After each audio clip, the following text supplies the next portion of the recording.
mwana mboka évêque Mukuna à Benyinga aibisinga ete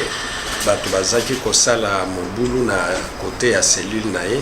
balingaki babuka porte na fenêtre po bakota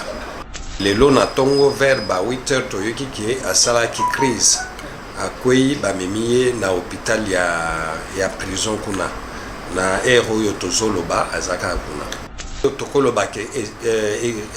dossier ezali na parquet donc nano bafixe mukolo ya kosamba te soki bafixe biso tokoye bango tozoyaka bato azoloba le 25 biso toyebi esika le 25 wana euti te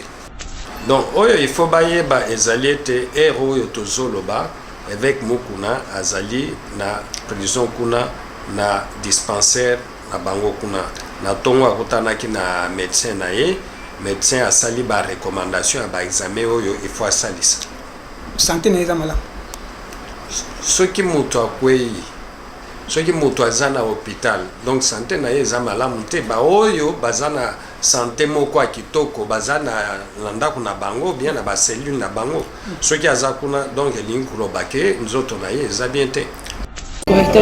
Correcteur News TV awa nde correction ya ba news tout donc awa nde on assure quoi suivez Correcteur News TV.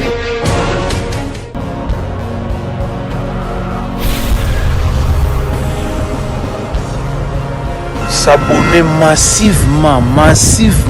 Correcteur News avec Yemoko Rachou la caramel check c'est pas pareil. Donc que les autres qui audio circuler dans les réseaux sociaux il y a passé à Mukuna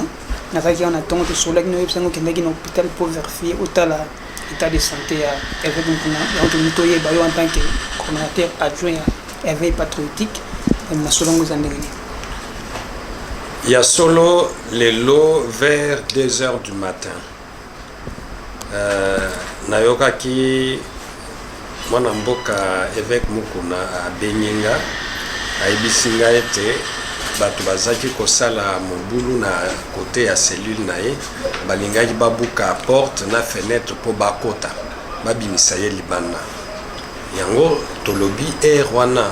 ata soki boza besoin na motu na 2h du matin eza mpona kosala nini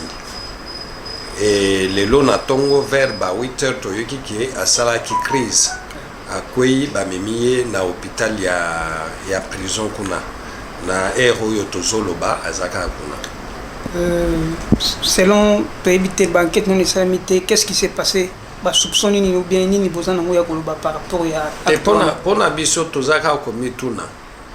pona nini bato bakendaki soki bato ya prison soki bato ya libanda bake kobimisa ye balingi babimisa ye na cellule na ye à 2h du matin. C'est supposé que 2h du matin moto nyonso azolala ata soki aza prisonnier mais baza bakendaki koluka nini donc baboma ye po toyebi raison ata moko oyo bazaki koluka bakutana na ye ere wana te pona nini bazelaki te na tongo ere bato nyonso bazali libanda bakutana basolola soki ezaki vraiment likambo moko oyo tokobomba yango te. Nini tokoyeba par rapport ya déroulement ya procès que réellement akosamba le 25 ndenge toyokaki to bonibolo boyokaki euti wapi na ba réseaux sociaux tondaki d'information avant-hier évêque Mukuna alekaki na oyo tobengaka biso baavocat na chambre du conseil. Na chambre du conseil kuna ezali po tribunal etala soki les conditions à détention na ye eza bien donc yango batalaki pe ministère public alobi aza besoin atikala na prison po aza na badevoir mosusu il faut asala devoir neti koentendre batémoin na bato mosusu et puis examen oyo asengaki exploration atala na nzoto na ye soki bilili oyo mwana mwasi oyo alobaki ke aza nango na nzoto soki eza vraiment ya solo donc ere oyo tokoloba ke dossier ezali na parquet donc nano bafixe mukolo ya kosamba te soki bafixe biso tokoyeba yango tozoyaka bato azoloba le 25 biso toyebi esika le 25 wana euti te. Vraiment nini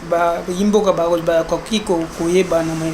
matali est-ce que bokoki kosenga liberté provisoire na ye to pe boniboni boantamaki yango to na infraction oyo ya nini viol liberté provisoire ezaka te soki moto asali viol baomema ye directement mpe instruction préjudicionnelle ezaka te bakomema ye directement epai ya zuzi donc basambisa ye kaka mokolo wana soki mokolo oyo bakangaki ye moyen ezali te tribunal esala misala nango donc bakolandela yango jour oyo ekolanda donc lelo il faut boyeba tout simplement que le juge alingi atikala lisusu na prison pendant 15 jours. Et bongo appui oyo mwana mboka Ibrahim Kabila oyo alekaki na poso na politique aportaki mwana mboka évêque passé mpuna na koloba ete bazali nsima na ye bango bana ya musée mpona koaccompagne komba wana évêque aza nango boyambaki ngo bino ndenge nini na kana bino. Mais mpona biso eza vraiment likambo moko eko surprendre biso te oyebi ke éveil patriotique bato ebele bakongole ebele bazosepela nango donc soki ye mpe aza na kati ya bato wana mais mpona biso tomoni kaka ke ezali eloko moko ya normal mpo bakongole nyonso balingi vraiment message ya éveil patriotique donc soki Ibrahim Kabila ye mpe alobi aza nsima ya éveil patriotique biso toza surpris te bana mboka baretenir nini mpona santé ya mwana mboka évêque mokuna donc oyo il faut bayeba ezali ete ere oyo tozoloba évêque mokuna azali na prison kuna na dispensaire na bango kuna na ntongo akutanaki na médecin na ye médecin asali barecommandation ya baexamen oyo il faut asalisa santé na eza malamu soki moto akwei soki moto aza na hôpital donc santé na ye eza malamu te baoyo baza na santé moko ya kitoko baza na ndako na bango bien na bacellule na bango soki aza kuna donc elingi koloba ke nzoto na ye eza bien te message nini okolanse na bana nyonso oyo baosoutenir vision évêque mokuna évêque patriotique bazali na kisasa na mpe na mokili mobimba message na biso eza vraiment très court eza ya koloba ke ere oyo évêque mokuna aza en danger na kati ya prison kuna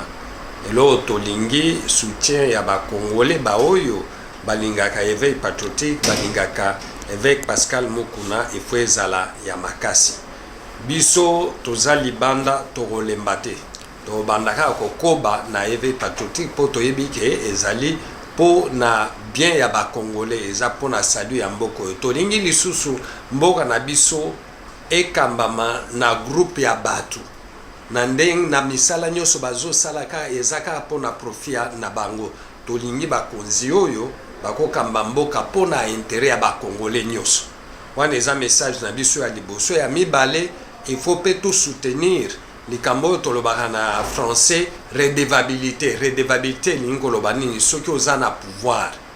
obimi il faut opesa compte rendu opesa rapport osala bilan na yo oyebisa bakongole okambaki mboka ndenge nini yango wana omonaki ke évêque Mokuna asalaki dénonciation na ye mpona makambo oyo etali président na biso ya kala mwana mboka Joseph Kabila donc wana etali bakonzi ya kala mpe bakonzi ya lelo soki bazosala misala na bango il faut bayeba ke na suka il faut kaka compte rendu ezala donc il faut rendre compte au peuple toyeba likambo nini oyo osalaki bien oyo ya mabe il faut mpe toyeba soki tomoni ke ya mabe wana ekoze badega ebele na mboka il faut kaka okende soki na justice te il faut okende na parlement mpo osexplike kuna matondo mingi tosepeli mingi merci Correcteur News TV awa nde correction ya ba news tout donc awa nde on assure quoi suivez Correcteur News TV.